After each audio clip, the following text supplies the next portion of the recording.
Welcome back, guys. So today we are going over another deep dive of a Kingdom Cup Pokemon, and today we're actually looking at the most requested after the last two videos that I've put out, being the announcement of the Kingdom Cup and our Lucario deep dive. Typhlosion was the #1 recommended. I think it had like 5 or 6 votes, and there were a couple of runners up. Next up on the list, as of right now, it does look like we have Kingdra up on the list. And then we have several votes for Alolan Marowak, several for Lapras, and several for Melmetal. So we definitely do have quite a few coming up. I say it at the end of every video. If you guys are interested in learning a little bit more about these Pokemon and want me to do a deep dive on them, one, it helps me by coming more familiar with the meta by doing these videos. I'm not in any way going to be like perfect about it, but it really helps me retain most of this information. So I really like doing them, and I like to share the information that I find with you guys, hoping that it helps you a little bit more at the end of the video than at the beginning of the video. So without further ado, that's a really long intro. Let's get on to Typhlosion here. So Typhlosion, being a pure fire type Pokemon, can actually max out at level 40 with 15s across the board at 2889. So it's got quite a large CP. But interestingly enough, Typhlosion and Charizard have the exact same base stats, so you really are getting a unique package depending on which one of these you choose.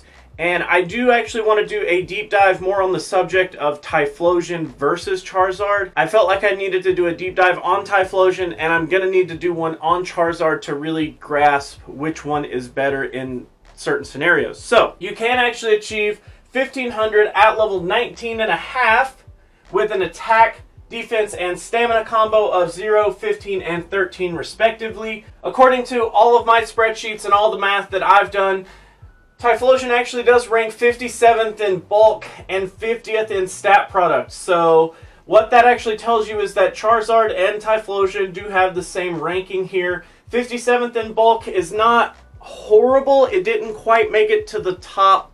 Wait, there's 115. Ooh, that's actually pretty bad. What this actually tells you is that Typhlosion doesn't necessarily make it to the, like, really good side of it. I mean, he's kind of like middle of the road when it comes to bulk. If there's 115 participants, then him and Charizard are really kind of tied for that middle ground. They're kind of squishy. They're not as bulky as, you know, some people prefer, but could bring it back. Being said, your 50th in stat product is okay. That does mean that you're on the top end of the stat products, but it's still not very high. It's still kind of in the middle of the road, so not too great. But let's see what we've got as far as moves go. So for our fast moves, we actually do have Ember and Shadow Claw. So Shadow Claw is our non-stab fast move. It's actually a ghost type move. Ember, though, coming in with 3 energy per turn and 3 damage per turn. Shadow Claw doing 4 energy per turn for 3 damage per turn. And, I mean, honestly, like, unless you, like, really want this stab move here, Shadow Claw does gain better energy. I like it in most of the matchups more than I like Ember, but we'll go over that here in just a second. Next, on our charge moves, we actually have Blast Burn, which, of course, is a Legacy Community Day move at this point. Overheat, Solar Beam, and Fire Blast. Solar Beam being the only non-stab charge move that we have. It's actually a grass type move, which I thought was kind of interesting. I thought that having a grass type move on a fire type Pokemon would really help Typhlosion in a lot of scenarios, but hang on to that thought.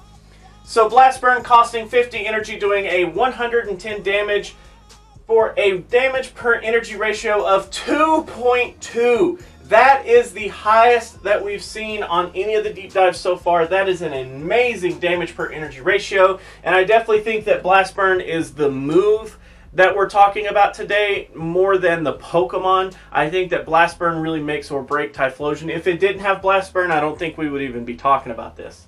Next, we have Overheat, costing 80 energy, doing 150 damage for a 1.88 damage per energy ratio. Solar Beam, costing the same at 80, doing the same damage for 150 with the same damage per energy ratio at 1.88.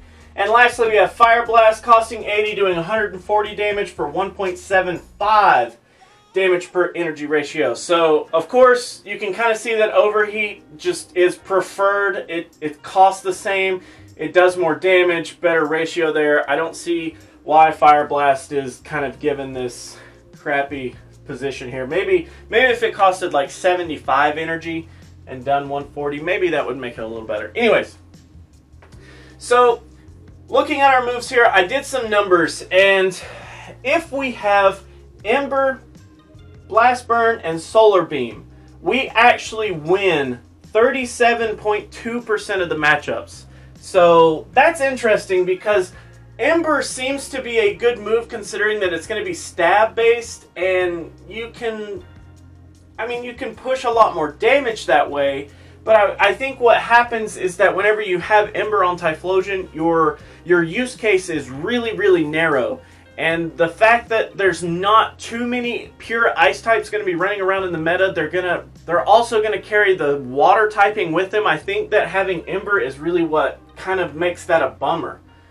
But on the flip side, if you were to switch out to Shadow Claw, Blast Burn, and Solar Beam, you actually end up winning 61.5%. So just having that neutral damage is so much more effective for Typhlosion. It really blows open the gates for Typhlosion, and I think that's what's important to take away from today's video, is that Typhlosion does have some use cases. He's not bad in any means. He's just kind of in the middle of the road, and that's kind of what is kind of upsetting for him.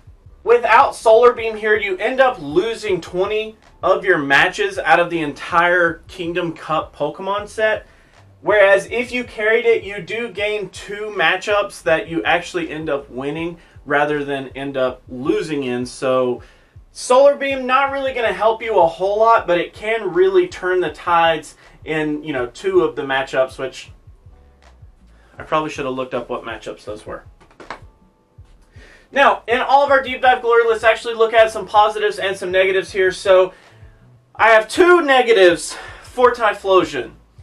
He has awkward weaknesses, for one, being ground, water, and rock. So it's not necessarily that they're awkward in general, but they're kind of awkward in this cup, because ground is going to be on a few Pokemon like Steelix, but it's not going to be like super prominent as if we had Mudboys out there. Next, we actually have water, which actually isn't very prominent, but a lot of the ice types also carry water, so it ends up being kind of an issue there. And rock type isn't really in the cup, but some of the steel types and some of the other Pokemon end up carrying it as well, so it just kind of makes for an awkward set of weaknesses. It's not that he's weak to anything particular in the meta, but the fact that he's weak to things that are also included in the meta kind of makes it a weird situation. Our next negative thing is that it's basically Blast Burn or bust. If you don't have a Blast Burn Typhlosion, I don't think it's very enticing at all to use Typhlosion. He just doesn't have the speed, he doesn't have the damage. I mean, this 2.2 damage per energy ratio is insane right here. And I don't think that without Blast Burn, I don't think Typhlosion has any legs to stand on, unfortunately. On to our positives, though. One of the big positives that I like about Typhlosion is that he doesn't actually carry the flying type. So what that does is it actually eliminates some of the odder weaknesses that Charizard carries. Like, he's going to end up being quad weak to rock. He's going to have a weakness to electric. Stuff like that. He's also going to have a weird situation with ice types. In the situation where Typhlosion doesn't carry flying type, I think it ends up working out to a positive way for Typhlosion rather than a negative way.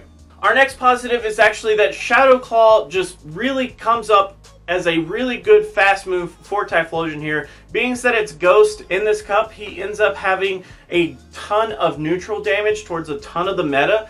And he also ends up having a really fast energy gaining move to get to this Blast Burn quicker. It takes him about 13 turns to get to Blast Burn, which is quite crazy. That's a Blast Burn every 6.5 seconds. So that's pretty freaking crazy. I really like the fact that he has Shadow Claw. I think that Shadow Claw and Blast Burn put together is really kind of what makes us talk about Typhlosion today as a Pokemon. Next, let's move on to our shield situation. So I ran 4 different numbers. Straight out of the gate, If you had no shields versus no shields, so let's say that you're closing as a Typhlosion, how many of the matchups would you win? You would actually end up winning 61.5% of those matchups, which is not bad. It's not great, but it's also not bad. Now, like I said, if you switched over from Shadow Claw to Ember, you do end up drastically reducing that number by almost half to 37.2%. So you do lose quite a lot of momentum if you switch over to this Ember. I think that Shadow Claw is definitely the fast move that you want to go with. So in a situation where you have 2 shields and your opponent has no shields, we actually end up winning 96.2% of the matchups. So why do we actually run this number? I run it so that I can see what is going to actually just end up beating Typhlosion no matter what. If my opponent just doesn't have any shields, but I end up saving mine until the last round, these 2 Pokemon, being Walrein and Probopass, are just going to end up putting so much of a hurting onto Typhlosion that I can't actually overcome that. It's just really, it's not going to be possible. Of course, Probopass not being released yet does kind of reduce it down to just Walrein is the only Pokemon that flat out beats Typhlosion, but Probopass could be coming out rather soon, so I decided to include him in that. Next, we actually have 0 versus 2 shields. So if I have no shields and my opponent has 2 shields, which Pokemon can I just flat out beat altogether? Well, it's only 1.3%, and that Pokemon, I will give you guys a second to guess. It's Smoochum. What? So Smoochum is the only Pokemon in this league that Typhlosion can legit just beat. Next, in our last scenario, 2 shields versus 2 shields. We run this number to see how good Typhlosion would be as a lead out Pokemon, and we win about 51.3% of the matchups. So we end up doing okay there. Winning more than half is always better than winning less than half, of course, but I really like to see that number a little bit higher to kind of guarantee a spot on the team. 51% is respectable, but it's not amazing. Next, let's actually move on to the matchups here. So I usually put up the Pokemon in question every day against the top 10 bulkiest Pokemon. Typhlosion does okay here. It's actually split down the middle. We actually end up losing to Bastiodon, Dugong, Altaria, Lapras, and Torkoal. So Torkoal's an interesting one, but Torkoal's going to be kind of in a favorable position. So he actually may be worth looking at in terms of a deep dive as well. So what actually ends up countering Typhlosion here? Well, based on the numbers that I ran, these are some really hardcore counters to Typhlosion. They end up having the best outcome in a lot of situations. Things like Dragonair, Melmetal, Lapras, Flygon, and Alolan Marowak really have a good favorable matchup against Typhlosion. Things like Melmetal was kind of surprising, but I guess considering its bulk and the fact that it has access to Rock Slide and can get to Rock Slide fairly quickly, it does have a pretty good number against Typhlosion here. Lapras being able to spam Surf a lot, Flygon having access to Mudshot Earthquake. Alolan Marowak was also kind of surprising considering that Shadow Claw is going to do super effective damage against Alolan Marowak. But I guess that, you know, none of our charge moves down here end up doing a good enough number against him. Plus, he ends up having Bone Club, which he can get to kind of quickly. So he ends up just kind of beating us all together. But now, in terms of what you should use Typhlosion for, ice types are a big one here. So things like Abomasnow, Alolan Sandslash, most of the pure ice types out there are going to have a really big issue with Typhlosion. Glalie and Frostlass are 2 that also I didn't write down but come to mind.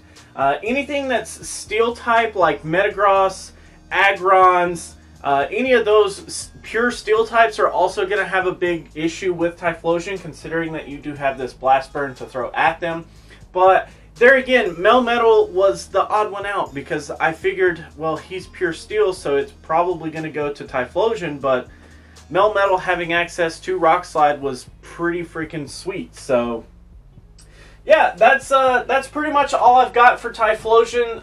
As far as where I would use him, I definitely think that he's a specialty pick. He should be a mid more than anything. He's not a very good lead. He's a decent closer. He's better at closing than he is at leading off. but even then it's not like really favorable in your situation. It's really kind of a specialty choice. It really depends on where you want to focus your efforts and what you think that your team really lacks. If your team is lacking just hardcore firepower, I definitely think that Typhlosion is a good candidate. I wouldn't say that he's better or worse than Charizard yet. Let me get to that video and then we'll talk more about that. But I'm kind of like 60-40 on Typhlosion. I think I would recommend him 60% of the time. That number will probably change whenever I look into Charizard and then whenever we do our video on which ones you should choose between Charizard or... You know, it'd actually be kind of cool if we just did which fire Pokemon you should pick, because they are going to be slightly important in this meta. Not super important, but slightly important. We'll take a look at that. Anyways, so that's actually going to be it for today, guys. Thank you so much for watching this video. If you guys, have any deep dive suggestions, please make sure to comment them down below.